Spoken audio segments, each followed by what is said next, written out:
Members of Congress, I have the high privilege and distinct honor to present to you His Excellency Young Sung-yeol, President of the Republic of Korea.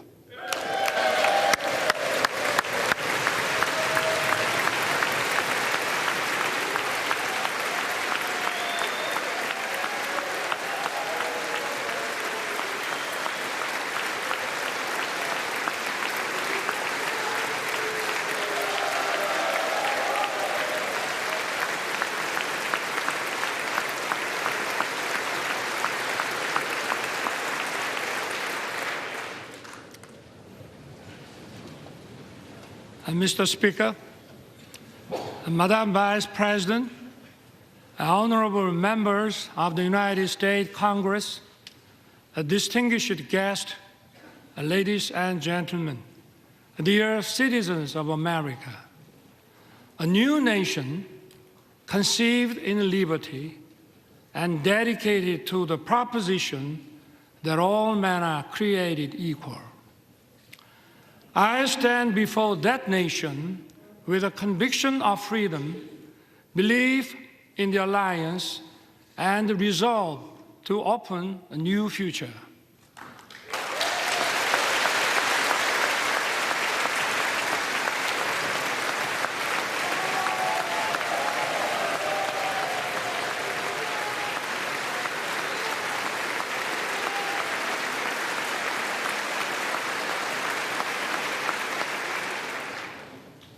For 234 years, a Congress has been the symbol of freedom and democracy.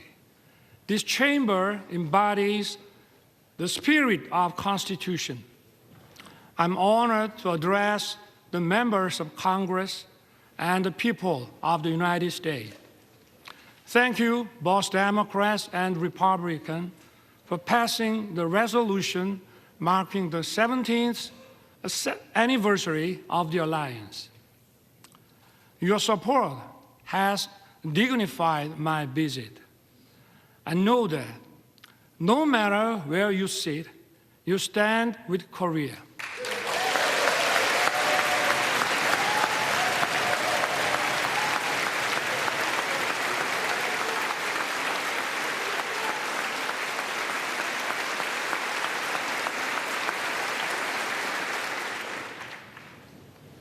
Over the past century, we have faced many threats, but the U.S. has always led the world in defense of freedom. Imperial nations fought for colonies, and humanity greatly suffered from the two world wars. America righteously stepped in to defend freedom, but it was not without cost. We remember the leadership of General MacArthur and Admiral Nimitz, but more than 100,000 American men and women perished in the Pacific War. Their sacrifice was not in vain. U.S. leadership established the New World Order based on free trade. It brought peace and prosperity throughout the world.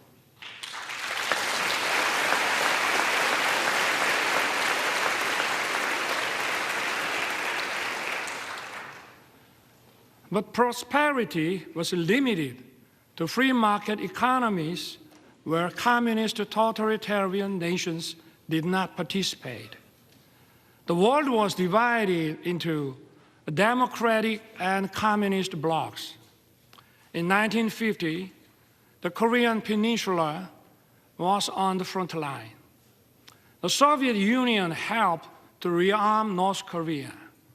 North Korea's surprise attack threatened the peace on the Korean Peninsula and Asia. Korea's freedom and democracy were on the brink. At that decisive moment, the U.S. did not look the other way. Korean and American soldiers stood shoulder to shoulder and fought bravely. Tales of our heroes were written. General MacArthur caught the enemy off guard with the landing of Incheon and turned the tides of the war.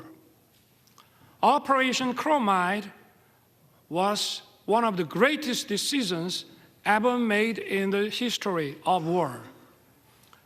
The U.S. 1st Marine Division miraculously broke through a wave of 120,000 Chinese troops at the Battle of Lake Changjin.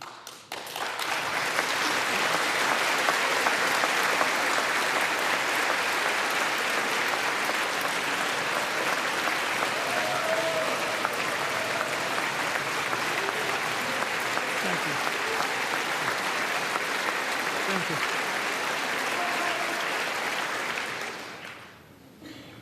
Sons and daughters of America sacrificed their lives to defend a country they never knew and the people they never met.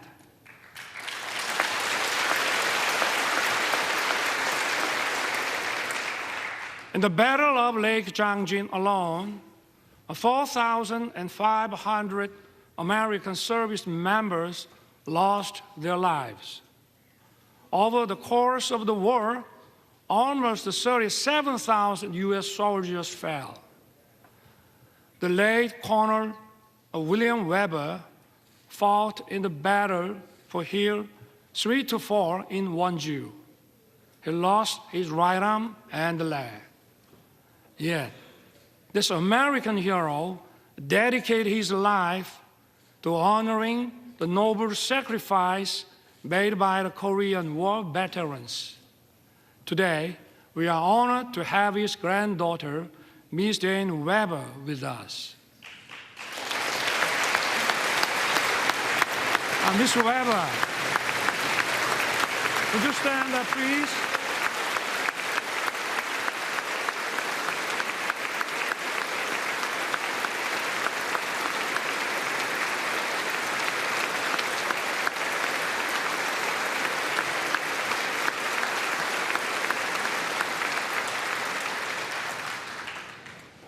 On behalf of the Korean people, I would like to thank you deeply. We salute his noble service and sacrifice. Thank you, Dane. Some of Korean war heroes are your family and friends. The late John Conyers Jr., Sam Johnson, and Howard Coble were veteran congressmen who promoted freedom and democracy. The former Representative Charles Rangel has been a strong supporter of the alliance. Korea will never forget the great American heroes who fought with us to defend freedom.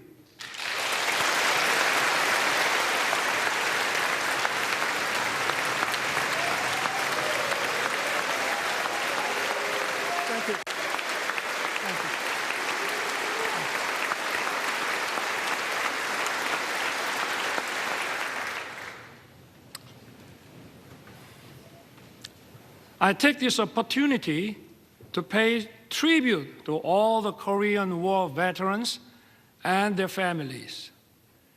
You did not hesitate to send your sons and daughters, husbands and wives, brothers and sisters.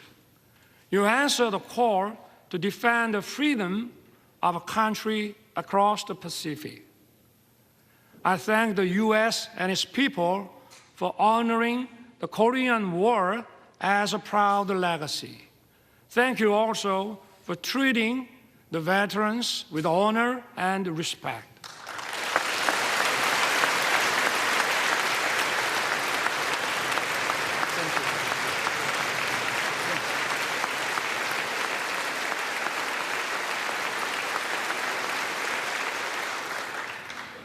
The war ended after 3 years of intense battle.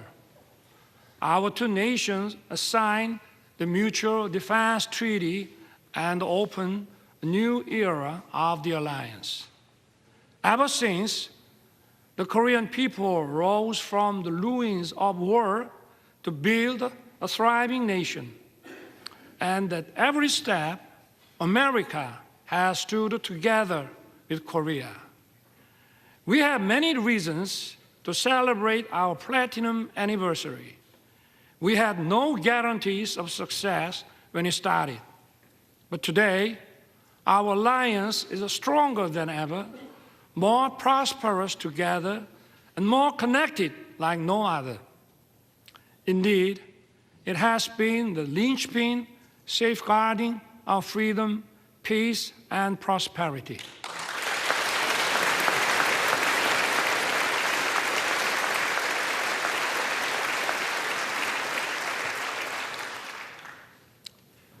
Once a recipient of aid, Korea is the only nation in modern history to become a donor.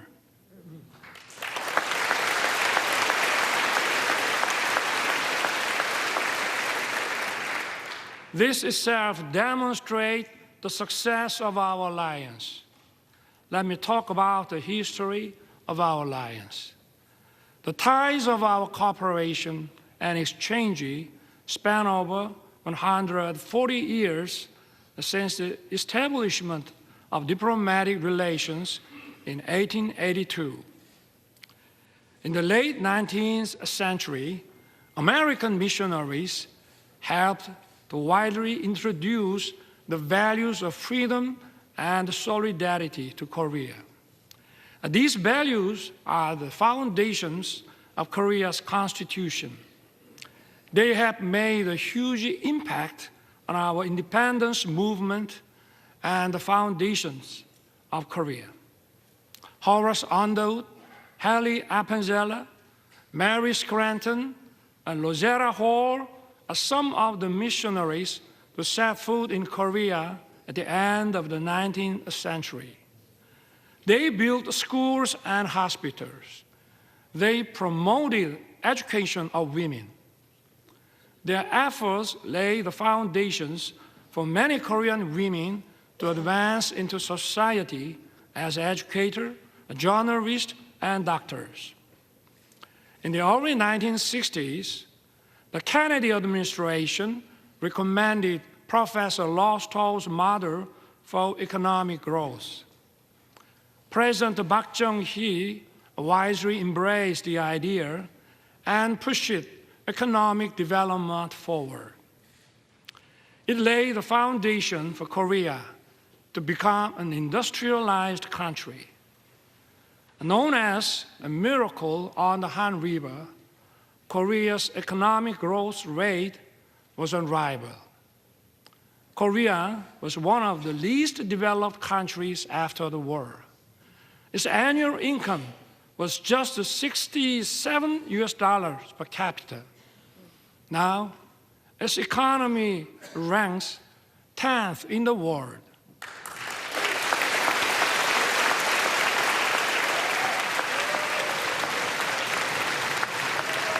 Thank you.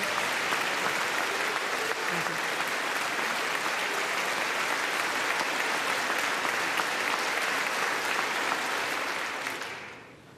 Seoul was once reduced to ashes.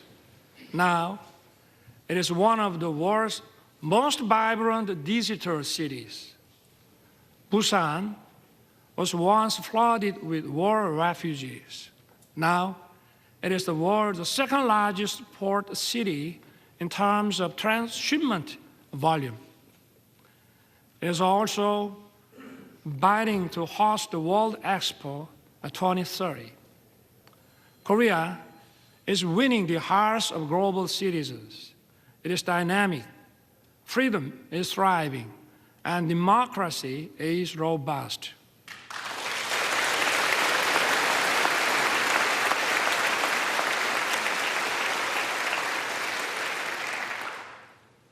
Korea and the U.S.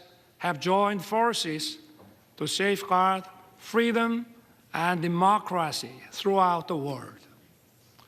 Since World War II, Korea dispatched its warriors of freedom. We fought side by side with the U.S. in Afghanistan, Iraq, and others.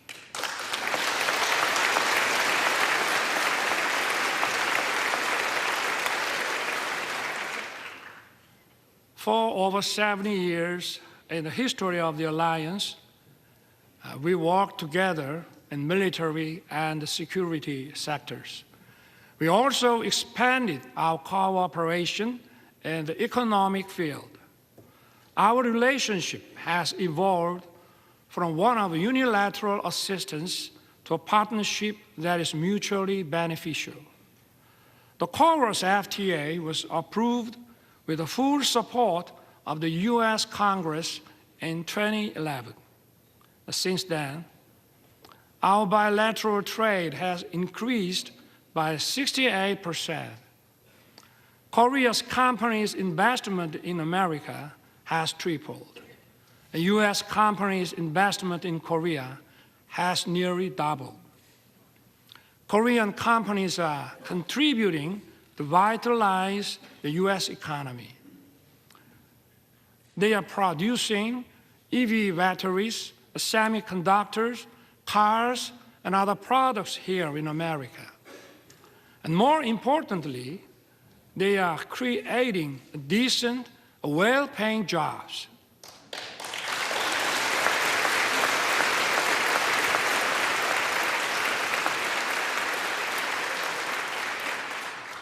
Take Austin, Texas.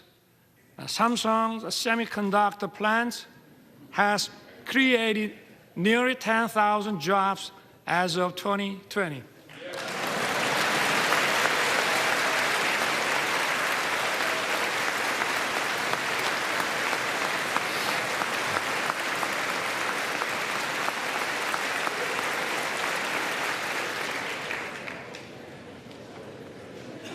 Take Bryan County, Georgia.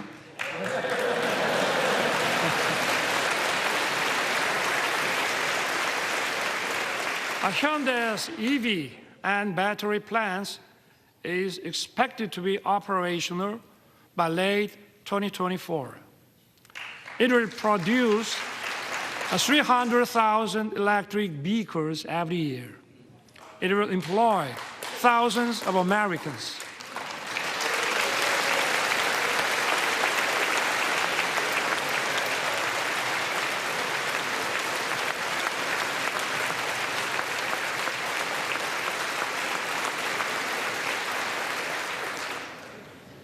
And take Bay City in Michigan. It is a home to SK Siltron CSS, where President Biden visited. It is an example of Korean and American companies merging to achieve even greater growth.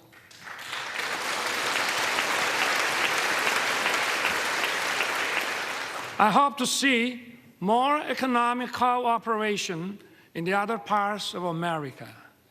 In this regard, I count on your keen interest and support. My friends, years of active cultural and people-to-people exchange have deepened our friendship.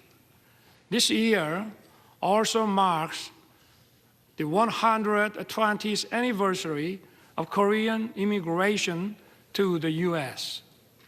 Early Korean immigrants arrived as workers on the sugarcane plantation in Hawaii. Since then, Korean Americans have made their way into many parts of the American society. They have played an important role of fostering close friendship and writing the history of our alliance.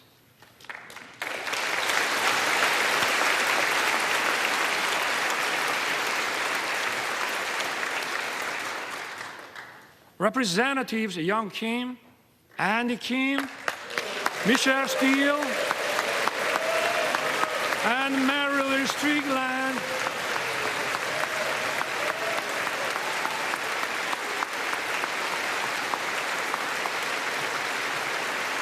are here with us. They are a testament to the alliance spanning generations. That's true for each party. It is a relief that you are evenly praised across the aisle.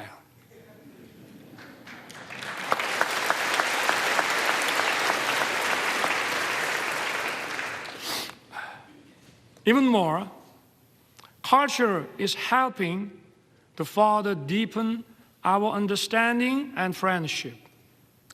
Nationality and language differences are no longer barriers. Korean movies, A Parasite and Minari, have won Oscars.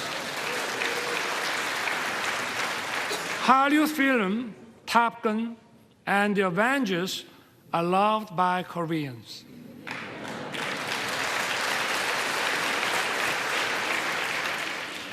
I also love Top Gun and Maverick and the Mission Impossible. And even if you didn't know my name, you may know BTS and Blackpink.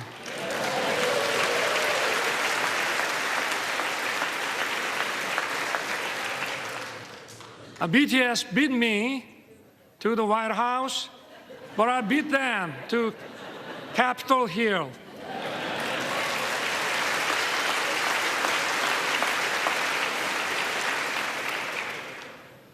Korean and American singers are reaching high places in each other's music charts is no longer a surprise. The US create global platforms like Netflix. Korea has produced a popular series such as Squid Game.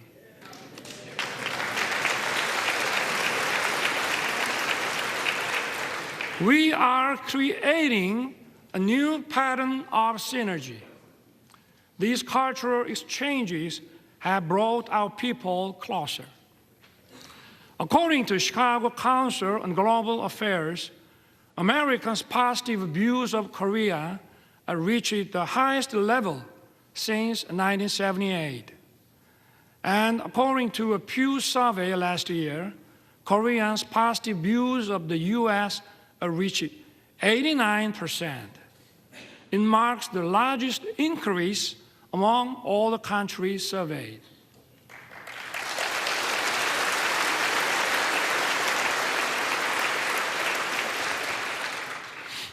Korea and the US agreed to set up an assistance program for our students. It will help them to study and find jobs actively in each other's country.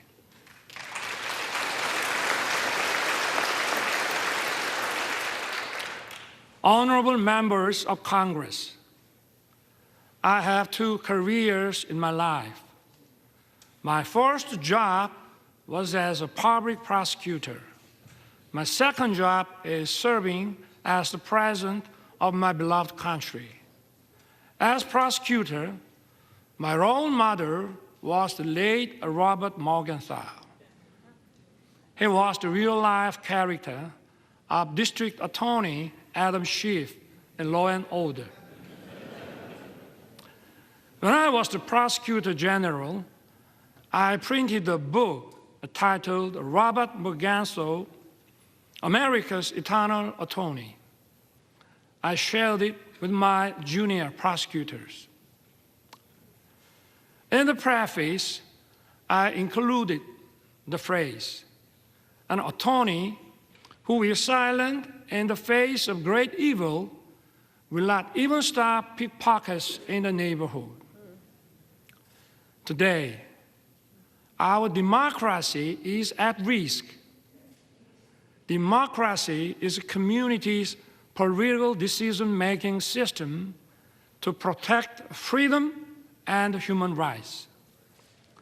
Such decision-making must be based on truth and freely formed public opinion.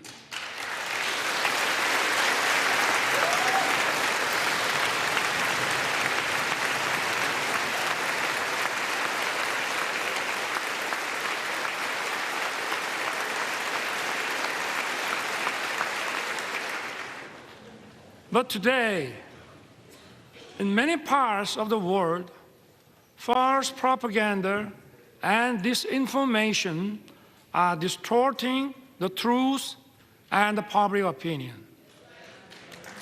They are threatening democracy.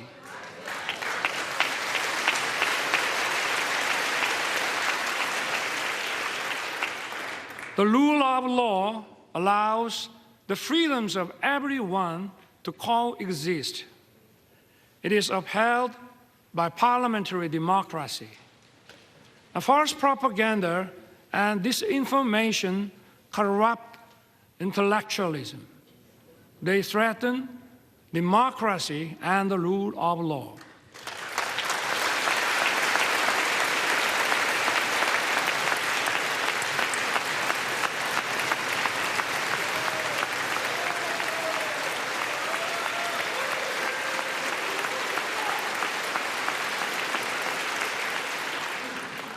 Such totalitarian forces may conceal and disguise themselves as defenders of democracy or human rights.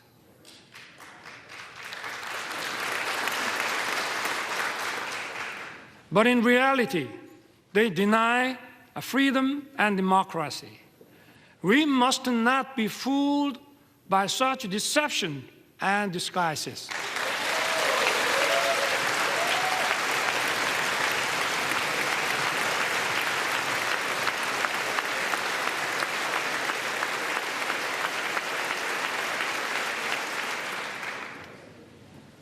We have for so long protected democracy and the rule of law with our blood and sweat. We must work together and fight the forces of falsehood and deception that seek to destroy democracy and the rule of law.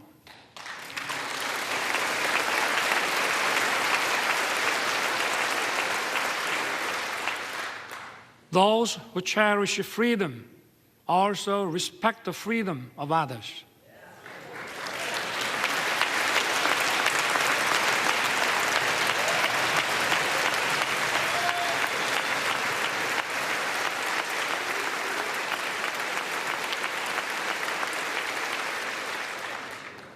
Thus, freedom brings peace. Peace, in turn, safeguards freedom. Freedom and peace are sources of creativity and innovation. They bring prosperity and abundance.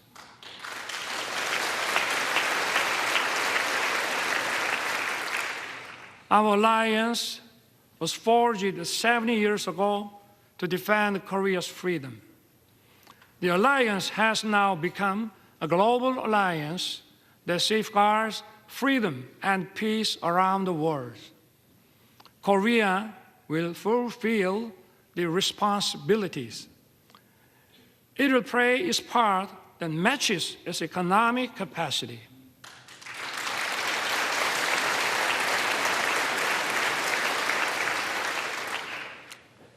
In his 1961 inauguration address, President John F. Kennedy said, "My fellow citizens of the world, ask not what America will do for you, but what together we can do for the freedom of man." Korea will stand in solidarity with the international community. We will do what it can for the freedom of humanity.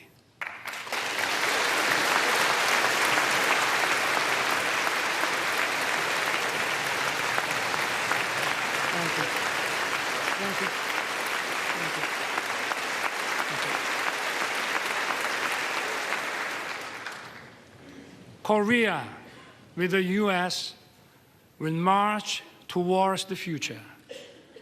As I took office last year, I pledged to rebuild Korea, a nation belonging to the people, rooted in freedom, democracy, and market economy, a nation that the people can be truly proud of as it fulfills its role as a responsible member of the international community.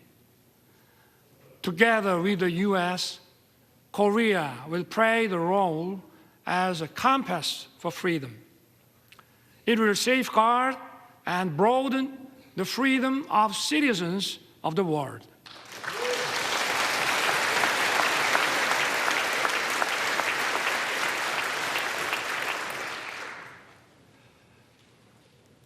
But even as we walked in unison for freedom for 70 years, there is one regime determined to pursue a wrong path. That is North Korea. The difference is stark between Seoul, that chose freedom and democracy, and Pyongyang, that chose dictatorship and communism. And North Korea has abandoned freedom and prosperity and dismissed peace. North Korea's nuclear program and missile provocations pose a serious threat to the peace on the Korean peninsula and beyond. To deter its reckless behavior, the alliance must stand united with determination. As President Reagan once said, there is a price we will not pay. There is a point beyond which they must not advance. We must make his words clear to North Korea.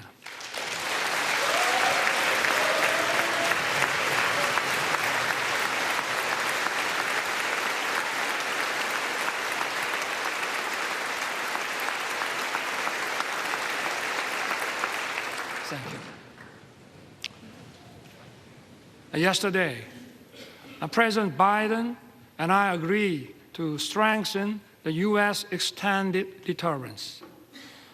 Along with close Korea-U.S. coordination, we need to speed up Korea, U.S., Japan trilateral security cooperation to counter increasing North Korean nuclear threat.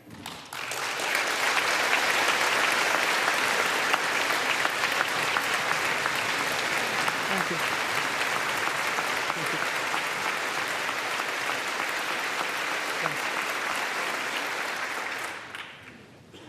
My government will respond firmly to provocations, but at the same time, we will keep the door open for dialogue on North Korea's denuclearization. Last year, I proposed the audacious initiative. It will significantly improve North Korea's economy and livelihood. All Pyongyang has to do is to stop its nuclear program and begin a substantive denuclearization process. I once again urge North Korea to cease its provocations and take the right path. Korea, with the U.S., will continue to work for North Korea's denuclearization.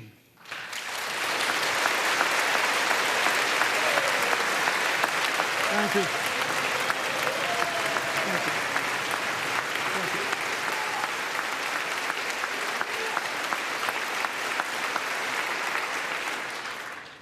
North Korea's obsession with nuclear weapons and missiles is throwing its population into a severe economic crisis and human rights abuses. We must raise global awareness of dire human rights situation in North Korea. We must not shy away from our duty to promote freedom for North Koreans.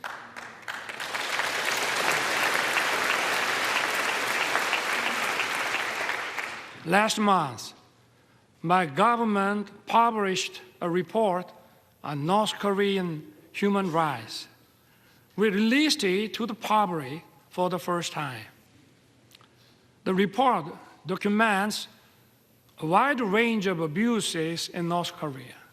It is based on testimonies of 508 North Korean defectors collected over the past 5 years.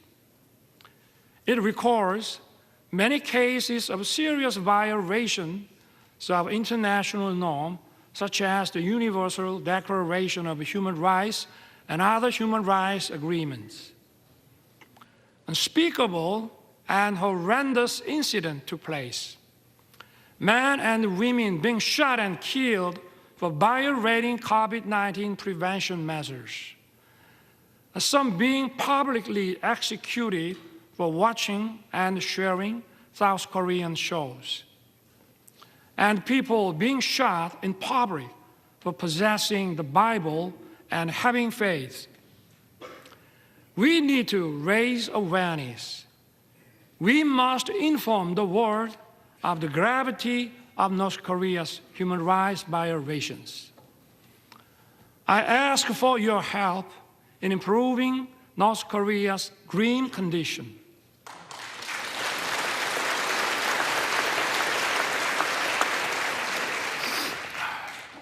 My friend, freedom and democracy are once again under threat.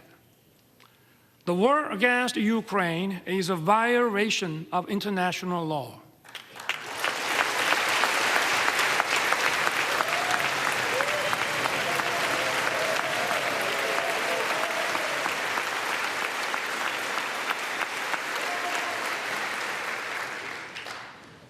It is an attempt to unilaterally change the status quo with force.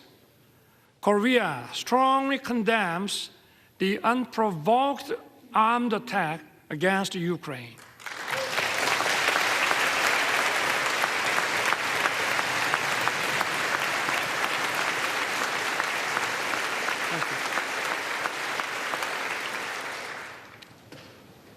When North Korea invaded us in 1950, democracies came running to help us. And we fought together and kept our freedom. The rest is history. Korea's experience shows us just how important it is for democracies to uphold solidarity. Korea will stand in solidarity with the free world. We will actively work to safeguard the freedom of the people of Ukraine and support their efforts in reconstruction.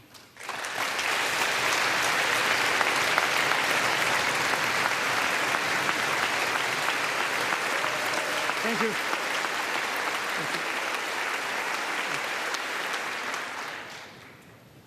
Honorable members of Congress, so far, a sixth Korean president spoke at this important chamber.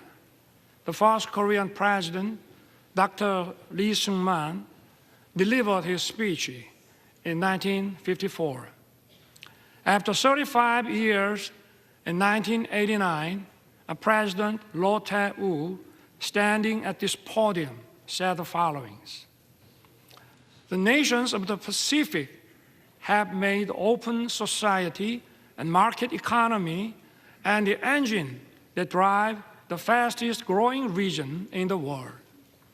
The Pacific will become even more important to the U.S., and Korea will begin to contribute more to the prosperity and peace of the region. I look forward to the day when some future Korean president may be invited to address this distinguished assembly and describe the vision I spoke of today as an achievement fulfilled, not as tomorrow's hope." President Roh's vision has become a reality. Thank you. Thank you. Thank you.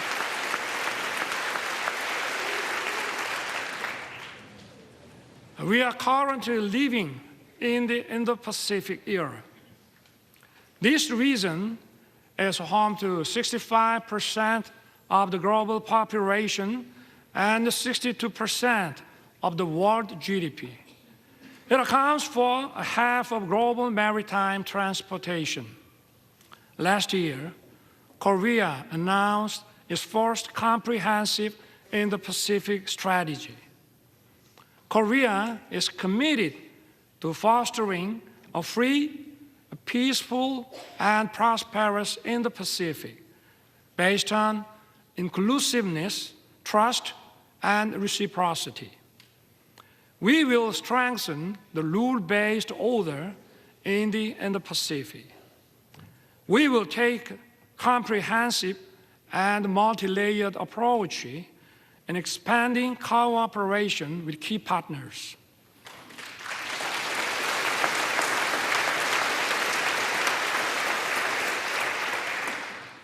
This also means that the stage for the alliance is expanding. Korea used to receive assistance from U.S. aid. It is now sharing its experience with developing countries in partnership with the U.S. Korea has greatly increased its ODA budget. It is providing tailored programs in tune with the needs of its partners. Yesterday, President Biden and I adopted a joint statement. It presents a vision of the alliance in action towards the future. Together, our two countries will broaden our alliance.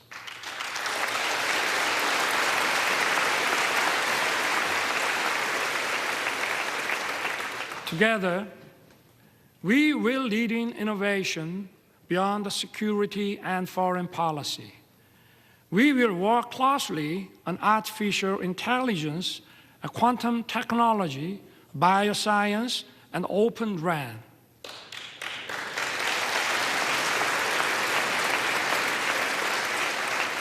Our partnership in the cutting-edge semiconductor industry will contribute to establishing stable and resilient supply chains. It will also address economic uncertainties. Together, we will open another new successful chapter. We will explore new frontiers in outer space and cyberspace.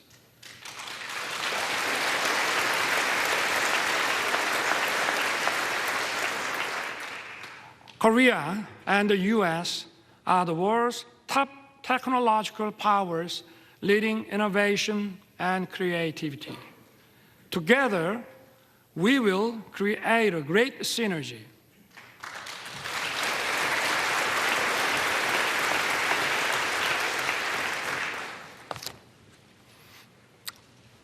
Mr. Speaker, Madam Vice President, and honorable members of Congress, our alliance is an alliance of universal values. Freedom, human rights, and democracy are the very foundations of our bonds. Our alliance is for justice.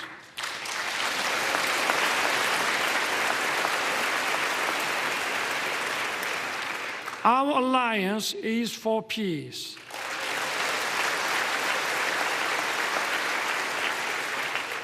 Our alliance is for prosperity.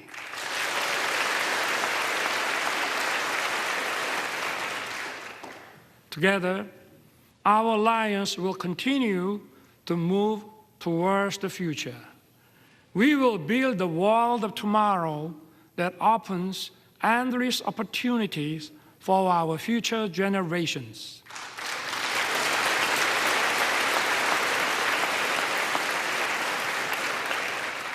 I look forward to everyone being on board for our new journey together. God bless you. God bless the United States of America. And may God bless our great alliance. Thank you.